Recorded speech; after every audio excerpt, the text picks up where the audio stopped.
então vamos lá, gente. O que a gente estava falando na última aula? A gente estava falando o seguinte, a gente tem um reservatório e a gente sabe que essa água, ela exerce uma força sobre a parede do reservatório, tá?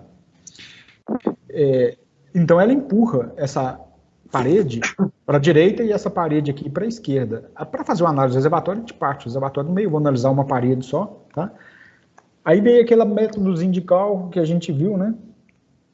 Que, olha só, que força é igual a PDA, né? E a gente viu, olha só, que a pressão ela aumenta com a profundidade. Então, eu tenho um perfil de pressão que também aumenta, né? Se o perfil de pressão aumenta com a profundidade, com certeza a força vai aumentar com a profundidade também. Bom, aí quando a gente faz a integral ali, ó, integral, né, de dF PDA, então vai ficar força igual a integral de PDA. Bom, a questão é a seguinte, né? Aqui seria integral de x dx. O que eu fiz? Eu peguei pressão, achei a fórmulazinha da pressão igual a ρGH, considerando que a pressão atmosférica ela atua desse lado aqui da represa, né, do reservatório. Então, se ela atua do lado de cá, ela também atua do outro lado e uma anula a outra. Então, por isso que ele não entrou aqui a pressão inicial, ó, pressão igual a ρGH. Então, eu jogo isso dentro da integral, eu vou substituir pressão por ρGH.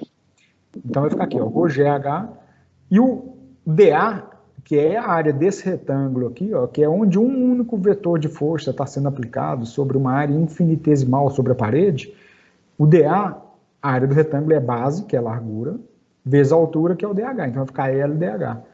Então, ficou integral de ρGH, LDH. O ρ é constante, o g é constante, o L é constante, eu joguei tudo isso para fora da integral. Então, ficou integral de HDH, que vai dar H2 sobre 2. Veja bem, a gente vai sempre precisar de integrar para esse tipo de parede aqui, nunca mais. A gente só vai aplicar essa fórmula aqui, ó. Bom, então eu calculei, com isso eu vou calcular a força resultante de toda a água sobre a parede. Eu calculo a força aqui. Mas onde que essa força vai estar concentrada? Tá? Essa força ela está concentrada a uma determinada altura. E para nós fica claro que a maior densidade de força está aqui no fundo. Então, o vetor resultante ele vai estar mais abaixo da metade da profundidade. Com certeza ele tem que estar abaixo da metade. E essa altura do nível da água até aqui a gente chama de HCP, que é a altura do centro de pressão, né? Que é onde está concentrada a força resultante. Então, é essa altura aqui, ó, HCP. Tá bom? Então, olha só. Aqui a gente faz somatório dos momentos em relação a um ponto igual a zero, parará, vem integrando também. A gente chega nessa fórmula, mas quando eu substituo uma fórmula para outra, parará, vem cortando, opa, cheguei aqui, ó. Parede plana, a altura do centro de pressão está a 2/3 da altura total. É a mesma fórmulazinha que vocês devem ter estudado isso lá na resistência dos materiais, ó, que é carga distribuída, né? Então eu tenho que essa medida aqui do HCP vale 2/3 da altura total e essa medida aqui vai valer 1/3. Tá? Para a parede plana é isso daí. Bom, a gente resolveu um exercício também, mostrei um exemplo. Então observa que aqui eu nem integrei, aqui ele fala que eu tenho uma parede que tem uma altura de 3 metros, ou seja, a parede está submersa em 3 metros de água.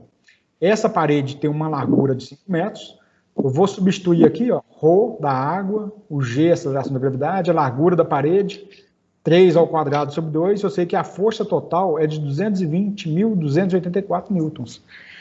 E onde que está esse vetor de força? Ele vai estar a 2/3 de altura. Se a altura vale 3 metros, então 2/3 de 3 metros eu tenho a altura do centro de pressão 2 metros.